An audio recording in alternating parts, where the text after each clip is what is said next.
Graça e paz, amados irmãos, é um prazer, uma alegria estar novamente com vocês mais esse domingo para louvar e engrandecer a Deus e, sobre todas as coisas, estarmos juntos, né? Mesmo na forma virtual, estarmos juntos é uma coisa boa, porque nos recorda sempre que fazemos parte de um corpo, né? Fazemos parte do corpo de Cristo e estamos ligados aos outros e assim o Senhor vai operando em nós. O cabeça vai operando em nossas vidas e vai trazendo a vitória para cada um de nós, amém? Antes de entrar na palavra, eu gostaria de dizer o seguinte: vamos orar a Deus e agradecer pela semana. E eu quero, como a gente está assim, sem fazer o levantamento de dízimos e ofertas aqui no culto, por inviabilidade, eu quero agradecer a Deus e consagrar os dízimos e ofertas que foram colocados na conta da igreja, os dizimistas e ofertantes da casa. Amém? Que você também possa estar se dispondo, né, a continuar ofertando e dizimando na obra de Deus, na casa de Deus. É a tua casa. Amém? Bondoso Deus e Pai, nós te damos graças porque em todas as coisas reconhecemos a tua boa mão sobre as nossas vidas. Reconhecemos, Senhor, o teu poder e a tua graça e a tua salvação. Reconhecemos, Senhor, que das tuas mãos provém todas as coisas, Senhor. Nós dependemos de ti, Pai, e nos alegramos na tua presença pelo muito que o Senhor tem nos dado, Senhor. Louvado seja o teu nome. Abençoa sobremaneira os dizimistas e ofertantes da tua casa.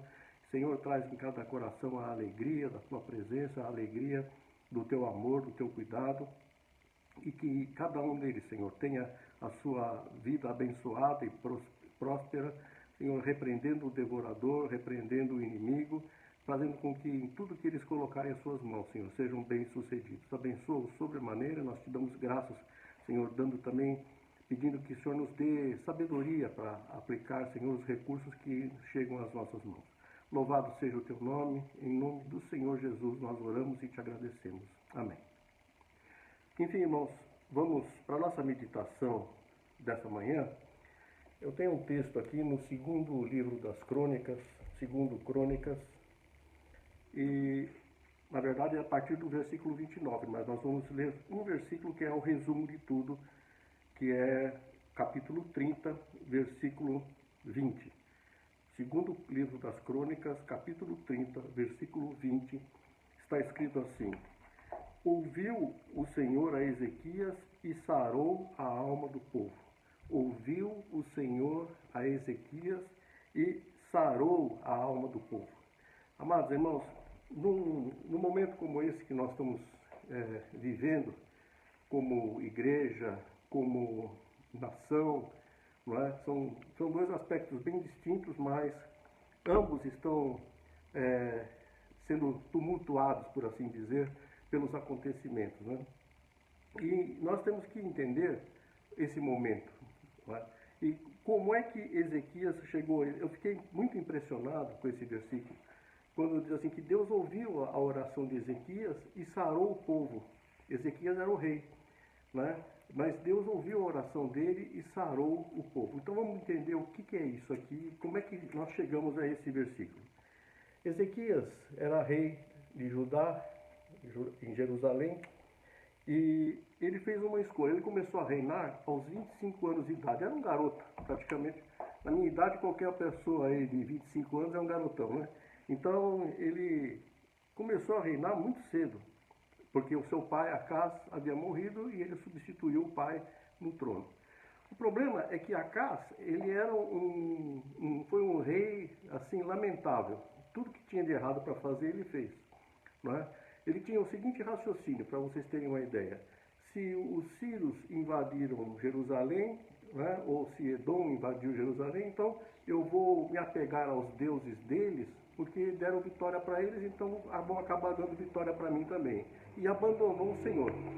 Para vocês terem uma ideia da gravidade da situação, ele não só colocou postes ídolos e altares de adoração para os deuses estranhos, lá os deuses dos povos, ele simplesmente fechou o templo, ele fechou a casa de Deus ele mandou destruir, picotar tudo quanto era utensílio, deu um sumiço em tudo e ficou fechado lá, simplesmente. E quando Ezequias assumiu o trono, com 25 anos de idade, Ezequias ele fez uma escolha logo no início. Ele escolheu o quê? Ele escolheu servir a Deus. E eu quero começar por aí. Você também tem escolhas a fazer. Cada um de nós, eu e você, temos escolhas para fazer. Podemos escolher a vontade de Deus. Podemos escolher fazer a vontade de Deus. Podemos escolher ler a Bíblia, ter uma vida de oração. Podemos escolher fazer o que é certo, fazer o bem, fazer a escolha certa. Não, independente daquilo que você tem como modelo, como exemplo, como coisas que acontecem na vida de todo mundo.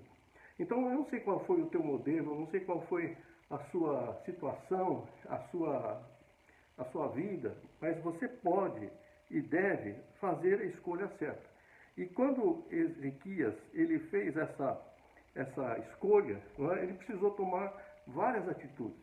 A primeira delas foi chamar os levitas, os sacerdotes, que, para vocês terem uma ideia, receberam a seguinte ordem: ouvi-me, ó levitas, santificai-vos agora e santificai a casa do Senhor, Deus de vossos pais, tirai do santuário a imundícia, o lixo.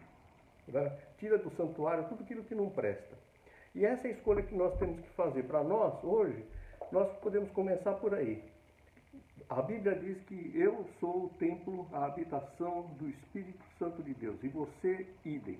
É o templo e é a habitação do Espírito Santo de Deus. O que é que tem de entulho no seu templo, na sua vida? O que é que você está entulhando? O que é que você está acumulando? O que é que não presta? Aquilo que não edifica a Deus? Aquilo que não é válido? Aquilo que não dá sustento? Aquilo que não dá resultado? O que é que nós temos? Quais são os enganos que nós trazemos na nossa vida para poder colocar, separar e pôr fora? Nós temos que santificar o templo. E o templo sou eu e você. Nós somos o corpo de Cristo, a casa de Deus. Não existe mais a igreja, hoje ela não é. Esse conceito está crescendo cada vez mais. A igreja é o corpo de Cristo, não é o prédio, não são as instalações, não é a edificação, é o corpo de Cristo. É a vida, que dá um testemunho e que ganha almas, que ganha discípulos, faz discípulos. Essa é a igreja. A igreja sou eu e você. E nós temos que ter essa nossa igreja muito limpinha, muito arrumada. Limpa no sentido de não termos ídolos. E aqui eu vou brincar um pouco com vocês. Eu fico assim, estarrecido de ver, por exemplo, muito crente, que cai um raio no dia de temporal e ele fala: minha Santa Bárbara. Que Santa Bárbara é essa? Que situação, O outro que vê alguma coisa assim, ele bate na madeira, dá 3 toquinhos na madeira. Que isso aí? Isso não é coisa de crente, Mas são hábitos. O outro que perdeu alguma coisa, ele dá 3 pulos para São Longuinho, para achar. Que absurdos são esses, São coisas que estão aí, são aculturadas, são lixo, que estão na alma de muita gente. Tem muito crente fazendo isso, muito crente que na hora do sufoco fala assim: ai, minha nossa. Minha nossa quem? Nossa Senhora? Você está apelando para a Virgem Maria? Tem que falar com Jesus. Então, irmãos, vamos limpar o nosso templo? Vamos limpar o santuário de Deus? Vamos fazer uma reforma geral? Vamos dar um brilho realmente na nossa vida, para que alguém possa olhar para nós e dizer assim: olha, você realmente, puxa, eu quero essa luz que você tem, eu quero essa paz que você tem, eu quero isso que você tem, que eu não sei o que é, me explica o que é que você tem, qual é a razão da esperança que você tem. Você tem que estar preparado para dizer qual é a razão da sua esperança, que é Jesus Cristo. Amém, irmãos? Então, Ezequias, ele fez esse trabalho com os seus levitas lá, com os seus sacerdotes, e removeu tudo, E ele diz aqui no versículo 10: agora estou resolvido a fazer aliança com o Senhor, Deus de Israel, para que se desvie de nós o ardor da sua ira. Então ele queria o quê? Que fazer uma aliança com Deus, renovar a aliança. Então não importa, aqui é uma coisa importantíssima, importantíssima. Não importa se você tem alguma coisa errada na tua vida aí, se você se arrepender, se você confessar o pecado, se você mudar, se converter, mudar de atitude, você está perdoado, está renovado e você renova a aliança com Deus. Amém, irmãos? Você entendeu o que eu falei? Não importa o que você tenha feito, se você se arrepender, mudar de atitude, confessar, você muda a sua condição diante de Deus. Deus vai te abençoar. Você pode entrar em aliança com Deus. E Deus, Ele é misericordioso. Tudo que Ele quer é ter você no seu colo lá, nos seus braços, ser abraçado por Deus. É isso que Deus quer. E para isso você precisa entrar em aliança com Deus. E para entrar em aliança com Deus você tem que estar limpo, purificado. Amém? Então esse aqui é o objetivo primeiro. Agora veja que coisa interessante. A Bíblia diz que os levitas começaram, eles se levantaram e começaram a trabalhar. Então, eu não sei quantos levitas tinham aqui, tinham bastante gente. Mas aqueles que estavam aqui não estão com o nome aqui na relação da Bíblia. Mas eles levaram, irmãos, para limpar o templo e consagrar tudo. Um período foi de limpeza e outro período foi de reconsagração de todas as coisas. De deixar tudo preparado, eles levaram 16 dias. Houve um prazo para que aquilo acontecesse. Muitas vezes, irmãos, a gente tem uma ideia imediatista sobre as coisas de Deus na nossa vida.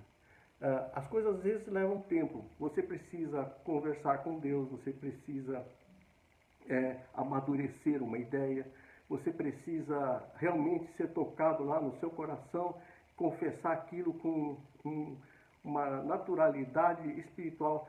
Na verdade, você tem que deixar o Espírito Santo trabalhar no teu coração. E nosso coração é duro, irmãos. A nossa vida nós somos resistentes, não é?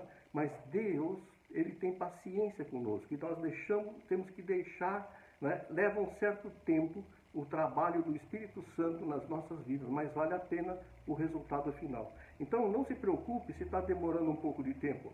Se você orou e pediu perdão e no dia seguinte você fez uma coisa errada e no outro momento você fez a mesma coisa errada, não é? Eu me lembro que quando eu era novo convertido, Deus me mostrou que eu estava fazendo uma coisa errada e eu confessei aquilo, né? A palavra de Deus diz: se nós confessarmos o nosso pecado, Ele é fiel e justo para nos perdoar os pecados e nos purificar de toda injustiça. Então, é muito simples isso. Ah, legal, eu fiz errado aqui, Senhor, eu fiz isso de errado, me perdoa. Amém, Senhor Jesus, eu agradeço porque o Senhor me perdoa. 5 minutos depois eu estou fazendo a mesma coisa errada. É o velho hábito, é aquela prática antiga. Ela vem quando você percebe que você fez de novo. E fez de novo, e fez de novo. Então eu comecei a confessar, cada vez que eu fazia a mesma coisa, que eu cometia o mesmo erro, falava a mesma coisa errada, eu pedia perdão para Deus. Se confessarmos, aí chegou um ponto em que eu cheguei e parei para pensar, pera um pouquinho, até onde vai isso? Aí eu mudei minha oração. Em vez de confessar o pecado, eu confessei a minha dificuldade de deixar o Espírito de Deus trabalhar na minha vida. Eu passei a orar da seguinte forma: Senhor, tem misericórdia de mim, pecador, e me transforma. Muda o meu coração, porque senão eu não vou conseguir. E aí, quando eu passei a entregar para Ele e não mais tentar na força da minha carne, da minha natureza, não pecar, porque ninguém consegue não pecar, tá, irmão? Você presta atenção nisso. A carne é fraca. E se você for depender da carne, você pecou, já capotou na curva, não tem como. Então deixe o Espírito Santo de Deus agir na sua vida. É com Ele que nós obtemos a vitória, é com Ele que nós vamos alcançar a vitória. Amém? Então, Ezequias fez isso, e os levitas e os sacerdotes fizeram isso, limparam, levou um certo tempo para limpar, e agora, quando você está limpo, você vai estar restabelecido para cultuar a Deus.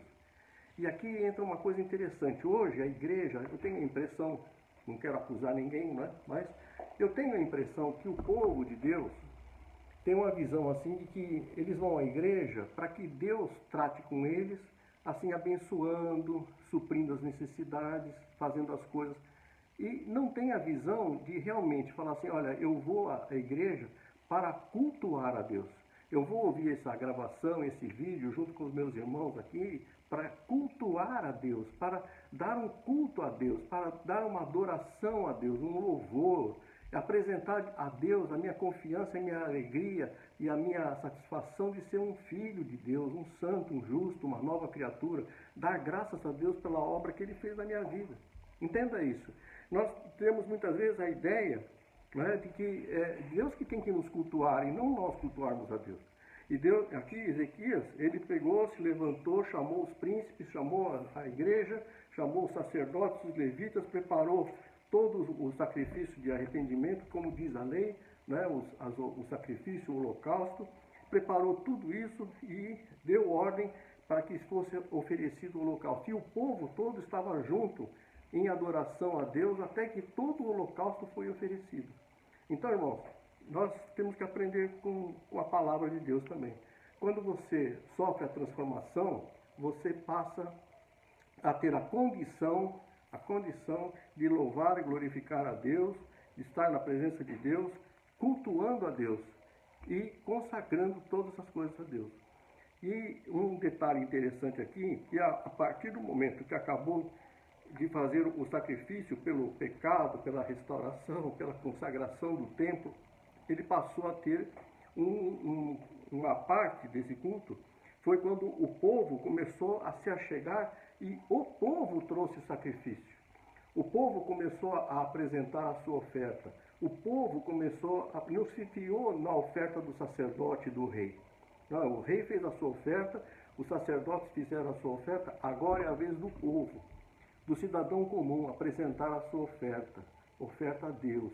E eles fizeram isso, foram à presença do Senhor e colocaram diante do Senhor a sua oferta, o seu sacrifício. Está escrito lá no versículo 31.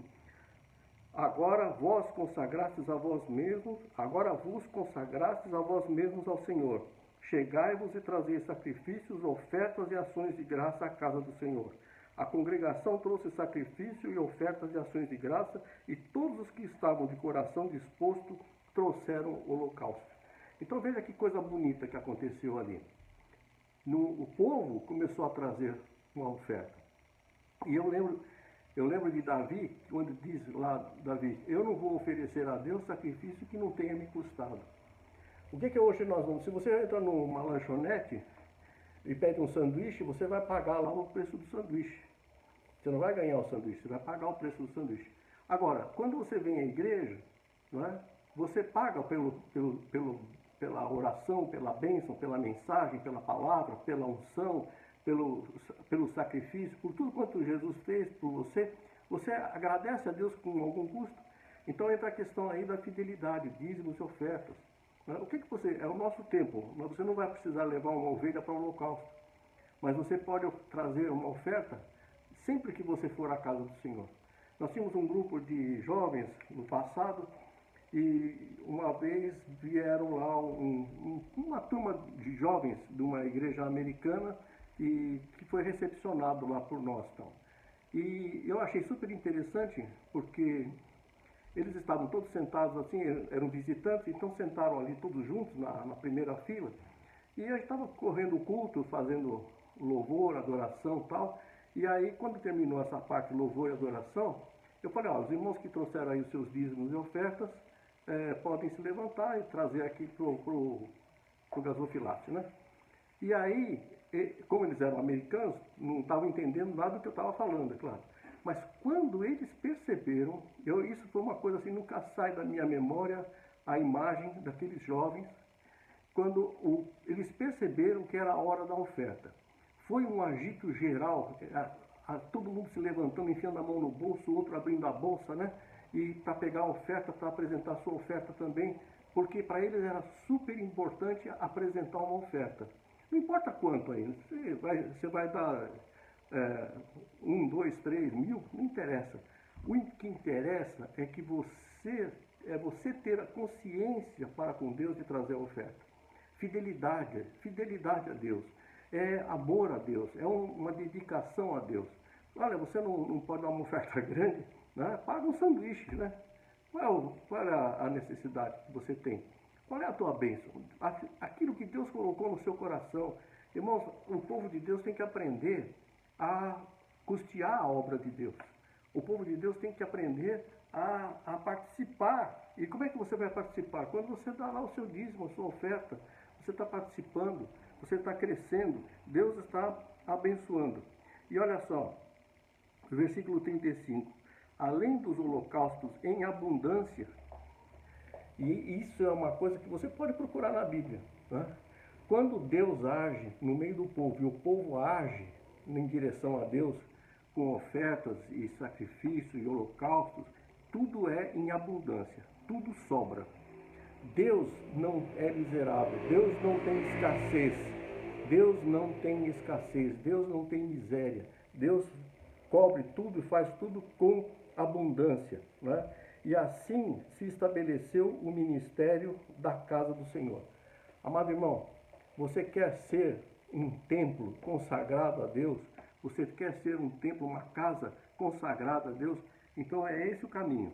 Você estabeleceu o ministério da casa do Senhor. Deus tem um chamado e um ministério para a sua vida.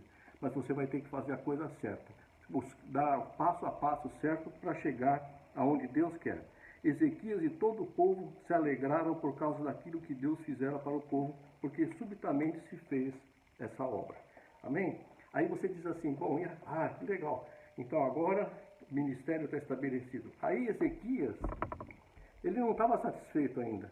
Veja só o que ele fez. Ele falou, olha, esse ano aí, por causa das circunstâncias, nós não celebramos a Páscoa, a festa dos pães asmos. Para o judeu é a festa dos pães asmos, né?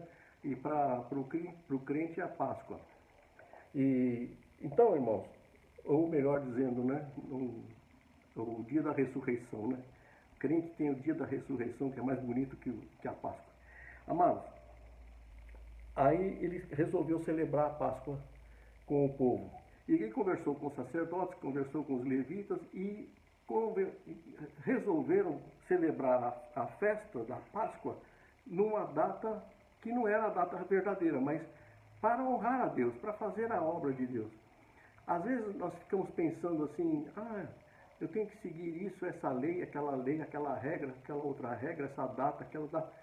Não, irmão, você faz aquilo que Deus colocou no seu coração. Ezequias ficou com isso no coração e falou, eu vou fazer. E fez, né? E aí, veja só que coisa, irmão.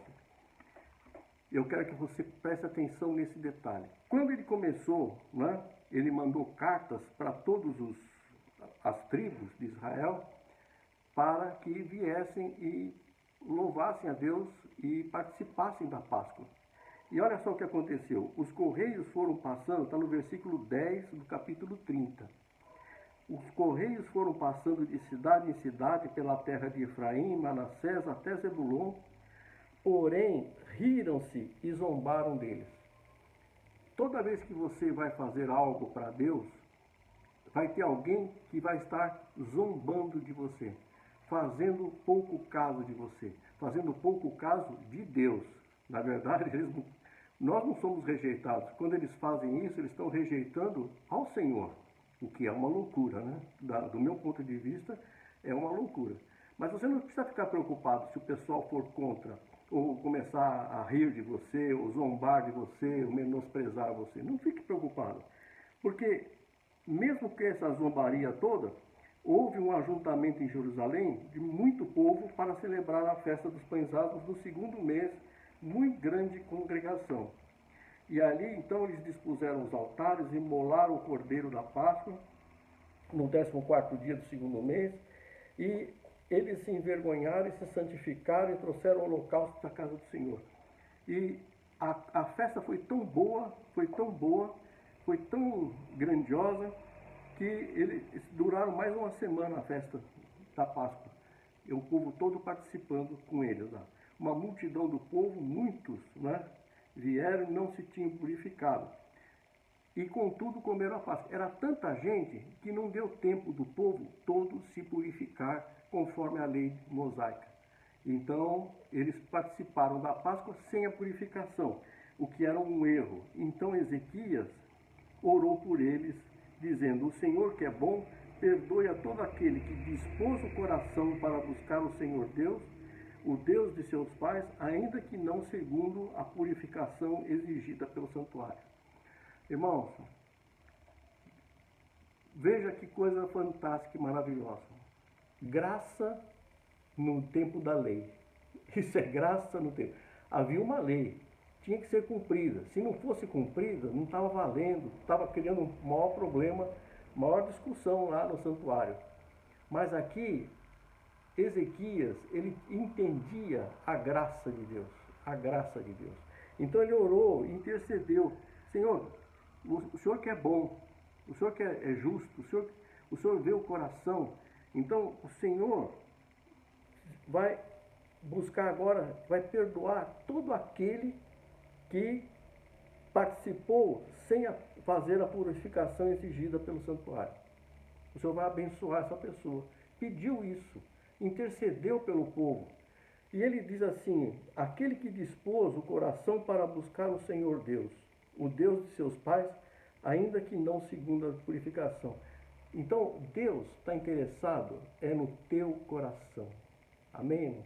Aquilo que você traz do seu coração, a sinceridade, a honestidade, a pureza, a transparência, a gratidão, é isso que Deus quer ver no teu coração, no meu coração, no coração de cada crente. Deus tem um propósito tremendo nisso. E a palavra de Deus diz que o Senhor ouviu o Senhor a Ezequias, versículo 20, e sarou a alma do povo. Amém? Sarou a alma do povo. Deus aceitou aquela intercessão e sarou a alma do povo. Agora, você já pensou aqui numa coisa? Quando a gente fala em sarar, a gente está pensando numa doença. Sarou a doença do povo. Mas não era uma doença ali. Havia um problema de alma. E isso me chamou a atenção. Como é que Deus sarou a alma do povo? E o que é alma? Alma é a nossa mente, a nossa emoção e a nossa vontade. E nós temos que buscar isso de Deus, que Deus salve a nossa alma. Deus precisa salvar a sua alma, a sua mente. Trazer na sua mente os pensamentos de Deus, trazer na sua mente os sonhos de Deus, trazer na sua mente aquilo que Deus quer realizar através da sua vida, dos seus propósitos. O que Deus quer fazer através de você. Isso é o que tem que estar sendo salvo, resgatado. A tua mente tem que ser a mente de Cristo.